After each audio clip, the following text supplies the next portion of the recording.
Next up, we have Murchison Minerals. Murchison is focused on Brabant Lake in central Saskatchewan, which is a VMS copper, zinc, silver deposit. We're going to be joined by CEO Troy Boisjoli. He previously held positions of Vice President of Operations and Project Development and VP of Exploration and Community for Next Gen Energy. While at Next Gen, he led the project team through the development of the famed Arrow deposit in northern Saskatchewan. It was involved with major milestones and established important local relationships with communities close to the Arrow project, and that resulted in successfully signing an impact benefits agreement with 2 Indigenous communities. Prior to joining NextGen in 2016, Troy worked as an exploration geologist for Camecoon projects throughout northern Saskatchewan and Australia. He was also chief geologist at the underground Eagle Point uranium mine, where he led a team that increased the mineral resources threefold, while at the same time reducing drilling and discovering cost. Troy, welcome to the Global Mining Symposium. Great to see you. Where are you joining us from today? Yeah, hey, great to be here. I'm coming to you live from Saskatoon, Saskatchewan. Excellent. Yeah, just coming through a major winter storm yesterday, so hunkered down. Was that the same storm that helped our Canadian team beat the Mexicans up in Edmonton? Yeah, you bet. One and the same. All right. Well, that's I think all of Canada is cheering for that storm. I can't wait for it to get here to Toronto. I'm going to give it a hug. Yeah, that's my plan. Yeah. Listen, Troy, I'll pass it over to you. We'll watch with great attention to see what you guys are up to in Saskatchewan. Right on. Thank you very much. I'll just share my screen here. Hopefully it shows up the right way. All right. So yeah, you know, as mentioned, Murchison Minerals, we're focused on you know, really discovering the critical minerals the world needs to transition into the new economy. And primarily, what we're looking at right now is nickel, copper, cobalt project in Quebec. So, cautionary statement. This is also available on our website if you want to read it in any more detail. But to kick off, let's look at what Murchison is and who we are and some of the highlights. So I guess first and foremost, Murchison is a group that has a very experienced board of directors, you know, and that's anchored by our executive chairman, J.C. Potman, who developed and sold Pangea Goldfields to Barrick in 2000 for over $200 million. We also have strong support on the board by people like Don Johnson, who is also Murchison's largest shareholder, that carries around 30% of Murchison. Now, from a project perspective, we are focused on projects in, you know, really what we feel are 2 of the best mining jurisdictions in Canada, if not the world, and that is projects in Saskatchewan and Quebec. And you know, an added benefit or a key component of where the projects are situated within that jurisdiction is that they are not necessarily remote projects. They're in areas that have material and kind of significant infrastructure proximal to the projects. So we are, you know, as you in the intro there, Brabant Mackenzie is a VMS deposit located in Saskatchewan, and up until very recently, that's been the anchor project for Murchison. And you know, recent developments with acquiring 100% ownership of the HPM project in the not too distant past have resulted in Murchison really changing and turning our focus to the HPM project, which is a nickel, copper, cobalt project located on the north shore of the St. Lawrence in Quebec. And that's a project that has had some work done in the early 90s or in the mid 90s through the early 2000s, and then into a little bit of work done in 2008 timeframe. And some of that work returned some drill grades that included intercepts of 1.74% nickel, 0.9% copper, and 0.09% cobalt over a drill thickness of 43 meters. And that's at the bar-defer or iron bar occurrence on the HPM project. So this is just an example of the drill core here from bar to fort for very substantial and impressive magmatic sulfide mineralization. So just getting ourselves situated a little better here, looking at Quebec. First of all, the HPM project, as noted, it's on the north shore of the St. Lawrence. It's in the Manicouagan region. We'll get into that in a bit more detail in a couple more slides here. But the HPM project, so Murchison has a strategic land position, a strategic and dominant land position in the Manicouagan metamorphic complex. You know, we're continuing to advance and develop that project. So, in this year, we've flown a VTEM survey, identified a number of really good conductive packages that warranted further development and exploration. From there, leveraged some on the ground prospecting, got on the ground, confirmed the presence of nickel sulfide mineralization on the ground through, you know, pretty straightforward beat map surveys, and then following that up with sampling and backpack drilling. So through that, we've identified over 54 EM conductors through the VTEM work that we've done, and have a number of very prospective targets at that PYC project, which is where we're at right now. And we're drilling. We've kicked off the inaugural and made a drill program under the Murchison banner at HPM. So then you go back and you look at what Murchison's anchor project is, and that's a Brabant-McKenzie VMS deposit. So it's a zinc-bearing VMS deposit with a current resource that sits at 7.6 million tons of inferred resources at a zinc equivalent grade of 6.29%. And then you look at the indicated resources of 2.1 million tons at a grade of nearly 10% zinc equivalent. It's a project that has very good potential, the potential to expand the resource proximal, like within the footprint of the resource itself, as well as expansion through discovery on strike of that trend. But today we'll focus on HPM just in the interest of time. So from a share perspective, we the share structure as of recently, yesterday, we have trading at a price of 13.5 cents, about 153 million outstanding. That puts us with a market cap of just over 20 million Canadian. So drilling in on and focusing in on Quebec on the HPM project. Locating ourselves here. So north shore of the St. Lawrence. This is a Manicouagan impact crater. Just to the east of that is the HPM project. You'll note some of the infrastructure in the area. There's a significant rail infrastructure that supports the iron ore mines and that significant iron ore operations from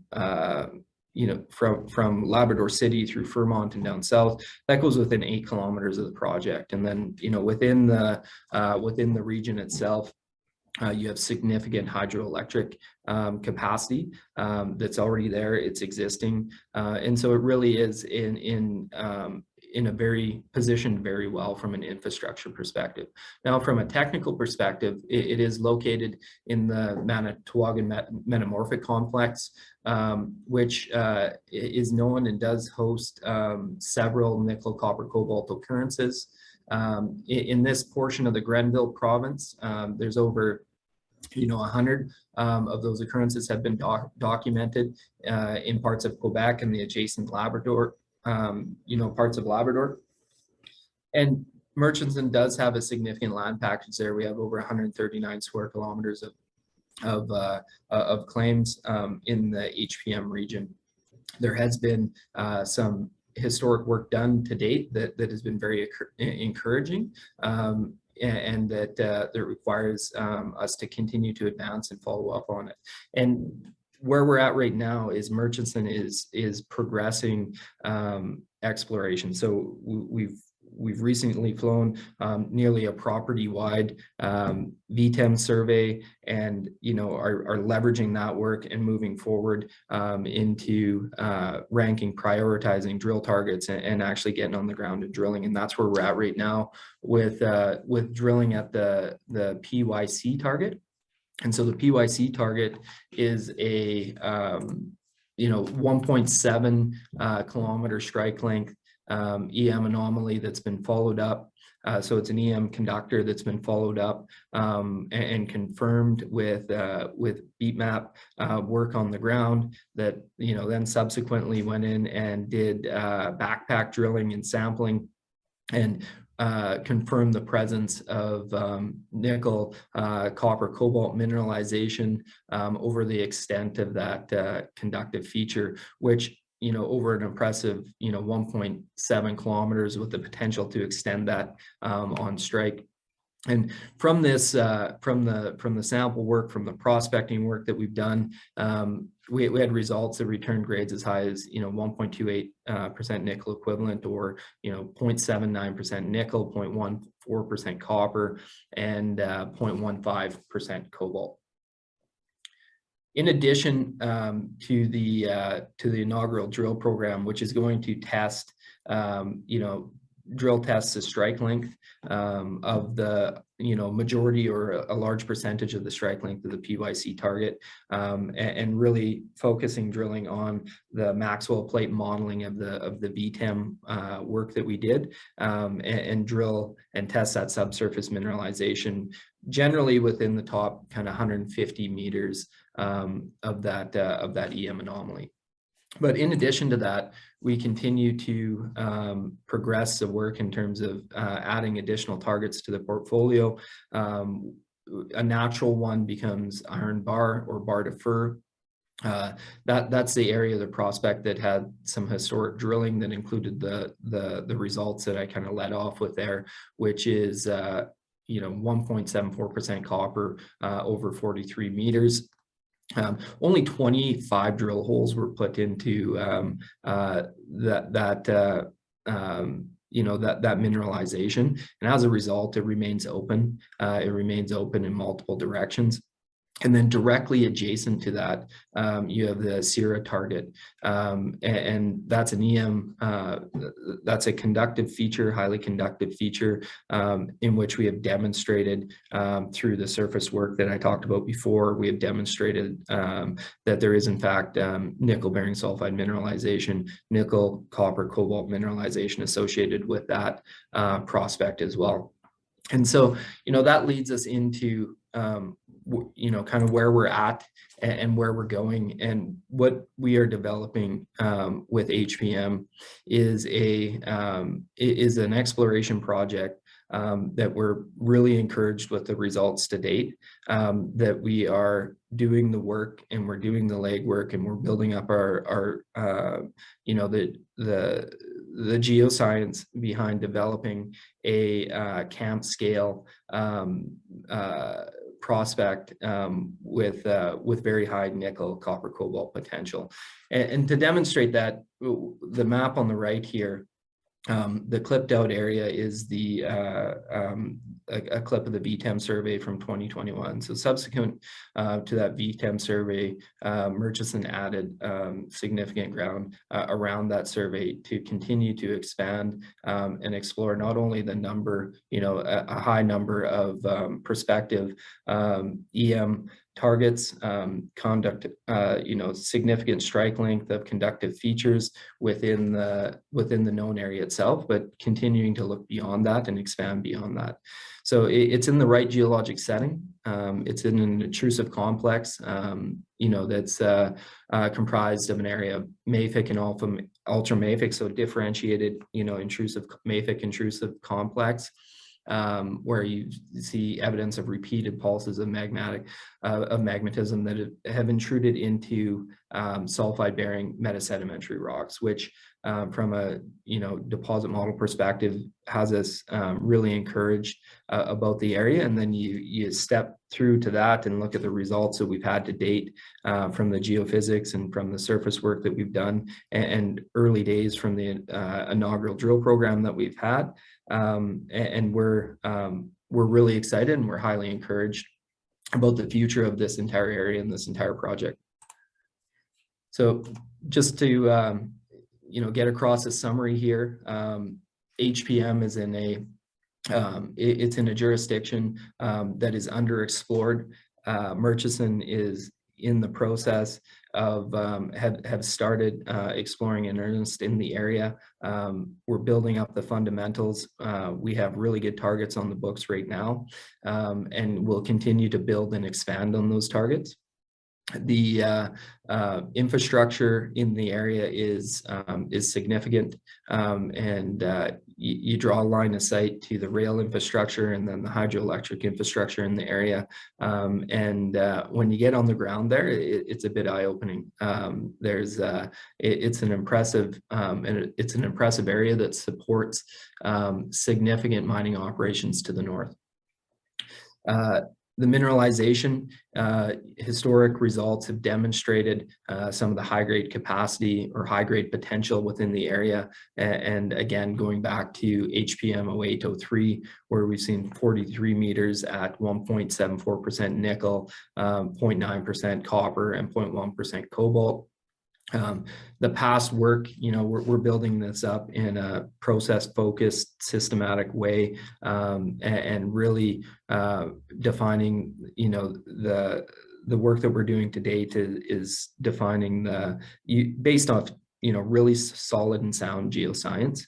And on that side of it, we've recently engaged Lightfoot Geoscience, Peter Lightfoot, who is a nickel sulfide deposit expert, and he is we're looking forward to continuing to work with Peter to build up the build up that target inventory and build up the regional picture at HPM. I think you popped back on here, Anthony. I'm assuming that's the clock. Yeah, that's the clock, Troy. Yeah. Thank you. Great presentation. Really interesting to learn about HPM. We have a question here from the audience, though, going back to Saskatchewan, but if there's implications for HPM in Quebec, please let us know. The question is, how are things going in northern Saskatchewan in terms of engagement and consultation with Indigenous communities? Yeah, from that perspective, Murchison, the Brabant-Mackenzie project is directly across the street from the town of Brabant. Murchison owns a couple houses in Brabant. We have employees that are focused in the town and live in the town and support the work that we do there. And we have opportunities to support on the ground kind of foundational level stuff, which is looking at supporting community events and community programs, etc. And the relationship with the local communities in Saskatchewan is strong with Murchison. And as we continue to work and develop both Brabant-Mackenzie and HPM, that will be a significant focus of Murchison's. I spent the last 5 years really cultivating and building mutual beneficial relationships, and understand the importance of the resource sector's involvement and participation, and helping to facilitate participation with Indigenous groups in the natural resource sector. Excellent. Thank you, Troy. Time for just one last one here. You recently had the $4 million financing. You've talked about the aggressive, getting drilling going into HPM. What's the breakdown of that 4 million? Is I take it the lion's share is going into HPM? What's the breakout look like? Yeah, that's right. The use of proceeds there is primarily for HPM, targeted on the inaugural drill program. and then looking at subsequent programs once we get results back from PYC, get some assays back, and can, you know, assess and determine the path forward there. Excellent. When do you expect to, I know there's backup at the assay labs, there's problems with the drillers. It's a tough market out there. In terms of actually getting people to do it, when do you expect to have your first results in? Yeah, so we're still currently drilling. We're actively have drills turning, and you know, we'll be using the SRC lab here in Saskatoon. You know, really good relationship with SRC. They're a really professional lab that has pretty predictable turnarounds. And so, you know, that 4 to 6 week period is what we're anticipating for turnarounds from the lab. Excellent. We'll look forward to that, Troy. Thank you so much for spending some time with us, and we'll look forward to following the story going through to next year. Excellent. Thank you very much. Appreciate the time. Cheers, Troy. Take care.